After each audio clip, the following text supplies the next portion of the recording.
ঘুম থেকে উঠতে না উঠতে দেখছি রিয়ার বাবা শিলিগুড়ি থেকে চলে এলো। তো তারপরেও আরও একটা আমাদের কাজ ছিল, তো সেই কাজটার জন্য আমরা বেরিয়ে গেলাম। তো শুভ সকাল আমার প্রিয় পরিবার, আশা করি তোমরা সবাই ভালো আছো, সুস্থ আছো। তো চলো শুভকামনা জানিয়ে শুরু করি আজকের ব্লগটা। এই তো একটু আগেই বলতে হয়তো এই তো 8টা কিংবা 8:30টার দিকে রিয়ার বাবা এসেছিল। তো তারপরেও আমাদের একটা কাজ ছিল রায়গঞ্জে, তো সেটার জন্য আমরা তাড়াতাড়ি করে বেরিয়ে পড়লাম। তো খাওয়া দাওয়া আগে থেকে আমি রেডি করে রেখেছিলাম, রান্না সকালে করেছিলাম, আমাকে কল করেছিল যে আজকে আসবে। তো আমাদের সেই কাজটার উদ্দেশ্যে আমরা দুজনে বেরিয়ে পড়লাম। তো চলো কোথায় যাচ্ছি আর কেন যাচ্ছি। হ্যাঁ, বাড়িতে আসলেই আসলে গত 8 বছর বাড়িতে ছিলাম না, তাহলে কতগুলো কাজ একসঙ্গে জমা পড়ে আছে। আর সেগুলো তো বুঝতেই পারছো, যেই বাড়িতে আর যেই সংসারে নারী থাকে না, যেই বাড়িতে কোনো মেয়ে মানুষ থাকে না, সেই বাড়িটা তো বাড়িতে পরিণত হয় না, তাই না? তেমনি গত 8 বছর যখন আমি বাড়িতে আসিনি, বাড়ির কোনো একটা জিনিসপত্র কোনো কিছুই ঠিক নেই, সব কিছুই যেন কিছু কিছু নষ্ট হয়ে গেছে, অগোছলো। বাড়িটাকে সাজাতে গেলে আবারও সেই আগের মতো করে ফুলফিল করে তুললে মোটামুটি আরও 1 বছর সময় লেগে যাবে, সেটাই ভাবছি। তো চলো সেই টুকটাক করে আবারও হয়ে যাবে সব কিছুই ঠিক। এই তো আমাদের দিকে ধান গাড়া শুরু হয়ে গেছে। এই পাশের যে জমিগুলো দেখতে পাচ্ছ, যেখান থেকে জল ছিল এখনো পর্যন্ত আসছে, সেটা কিন্তু আমারই জমি, আমাদেরই। এই তো এটাও। তো যাই হোক, তো জমিগুলো কিন্তু তৈরি হয়ে গেছে ধান লাগানোর জন্য। তো আমরা তো লাগাইনি, সেটা বুঝতেই পারছো। আগেও আমি বলে দিয়েছিলাম তোমাদেরকে, আমাদের যা জমি, আমরা যেহেতু বাড়িতে থাকি না, ছিলাম না, সমস্ত কিছু কিন্তু আমরা দিয়ে দিয়েছি লোককে। তো বছরে ওই বিঘা হিসাবে টাকা দিয়ে দেয়। আর আমাদেরকে করবে, আমি তো বুঝতেই পারছো, যতদিন তোমরা ব্লগে যা দেখলে, যেভাবে দেখলে, সেই পরিস্থিতিতেই ছিল। আর বাড়িতে যদি লোক না থাকে তাহলে তো চাষবাস কোনো কিছুই হবে না। তো সেভাবেই সে টাকা নিয়ে নিত। আর আমাদের দিকের সিস্টেম কি জমি কাজ করাতে, তো সেটাই আজকে তোমাদেরকে বলি। আমাদের এখানকার একটা নিয়ম আছে, আমরা যদি মনিস বা মজুর যেটাকে তোমরা বলো, সেটা যদি করি, তো সকালে তারা হয়তো বাড়ি থেকে খেয়ে আসবে, ঠিক 10টা কিংবা 10টা না, ঠিক 12টার দিকে তাদের দুপুরবেলা কিন্তু ভাত রান্না করে খেতে দিতে হবে। 10টা 12টার দিকে কিংবা 8টার দিকে, এরকম আর কি।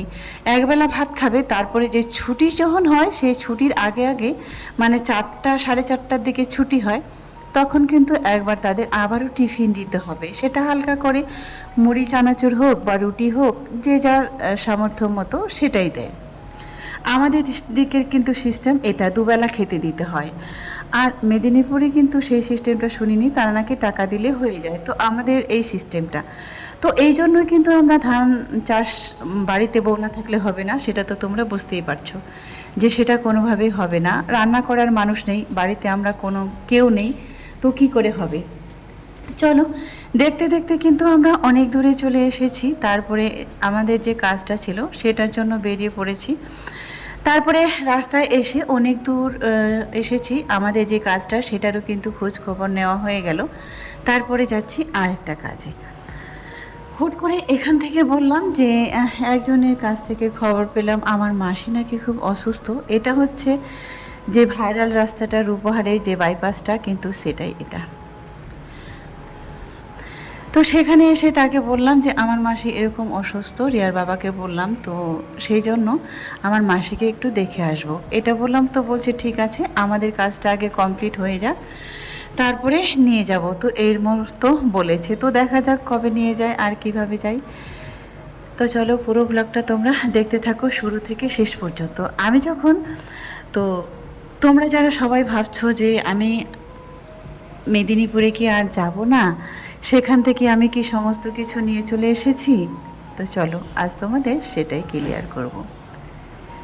প্রথমে কোনো এক ব্লগে আমি তোমাদেরকে বলেছিলাম, দেখো আমি এসেছিলাম বাড়িতে ভোট দিতে। যখন ভোট দিতে আসি তখন আমার শাশুড়ি মাকে দেখতে আসি, সেটাও দেখিয়েছিলাম তোমাদেরকে। মা কিন্তু খুবই অসুস্থ, মা বলতে আমার মা অসুস্থ, আমার শাশুড়ি মা খুব অসুস্থ, তাকে দেখার উদ্দেশ্যে এসেছিলাম বাড়িতে। তো যাই হোক, দুটো বাচ্চা আছে, তারও তো দেখার স্বাদ আছে, আর আমিও দেখে আসব এই বলে কিন্তু বাড়িতে যখন আসি, তো বাড়ির পরিস্থিতি দেখে সব কিছুই আমাদের মধ্যে একটা যাই হোক একটা মিউচুয়াল হলো, কি করব না করব এরকম একটা মিউচুয়াল মিটিং হলো সবাই মিলে বসে।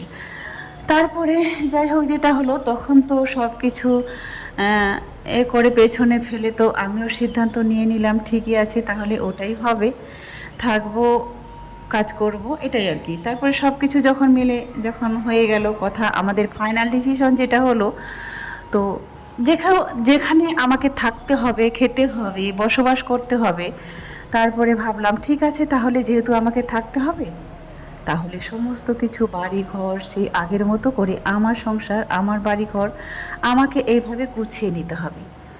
তারপরে আমার তো একটাই রুম ছিল, আর পায়খানা বাথরুম ছিল, যেটা সবটা এক জায়গার ছিল, মানে যেটা সবার ছিল একসঙ্গে।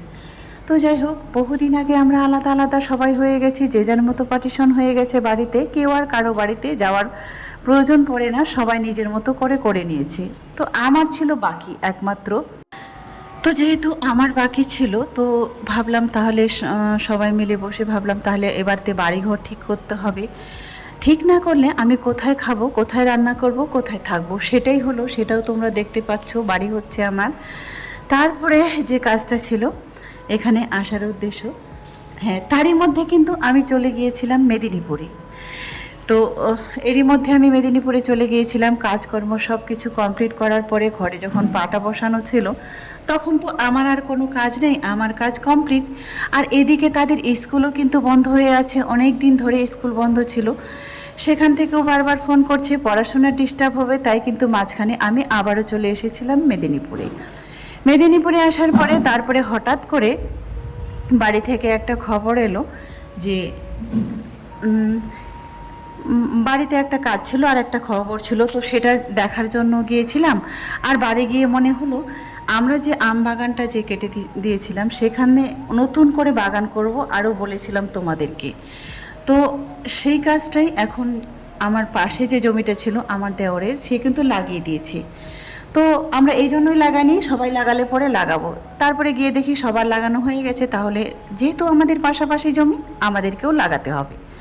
তাই রিয়ার বাবা আর আমি বেরিয়ে পড়লাম সেই গাছ দেখতে। আমাকে বলেছিল যে তুমিও চলো, দুজনই মিলে দেখবো, যেটা ভালো হবে, তোমার পছন্দ হবে, তুমি সেটাই নিবে। তো আমি তো গাছের ব্যাপারে কোনো কিছুই জানি না, তাই তারপরেও এসেছি দেখতে। এবার দেখতে নিয়ে যাচ্ছে, বাগানটা হচ্ছে একদম জমির বিলের মাঝখানে। তো সেখানেই যাচ্ছি, এবার দেখা যাক গাছ পছন্দ হয় কি না, কেমন হয়, দাম কেমন, সব কিছু মিলে আর কি দেখবো আজকে। তবে কতটা গাছ লাগবে সেটাও ভাবতে পারিনি এখনও, 200-250 মতো লাগবে, মোটামুটি 8 থেকে 9 কাঠা মতো এরকম মাটি হবে। আমি কিন্তু এই ব্যাপারে কিছু জানি না। ওই তো দূরে তোমরা যেটা দেখতে পাচ্ছ, এটাই হচ্ছে ইউক্যালিপটাসের গাছ, চারা গাছ লাগিয়েছি এখানে। এখানকার মানুষ শুধু দেখি এটাই চাষ করে, প্রত্যেকটা জমিতে এরকম গাছ লাগানো আছে। তারা নাকি মানে বছরে 30,000 টাকা করে নিয়েছে এই চারা গাছ লাগানোর জন্য। গাছগুলো দেখে তো সবার প্রথমে খুবই পছন্দ হলো, তবে আমার পছন্দ হলো বড়গুলো। এতটা ভুল করব গাছ দেখতে এসে, সেটা কিন্তু বুঝতেই পারিনি। আসলে কি বলবো, আমার তো কোনোদিনও এরকম এক্সপিরিয়েন্স ছিল না, তাই এত বড় ভুলটা করে ফেললাম।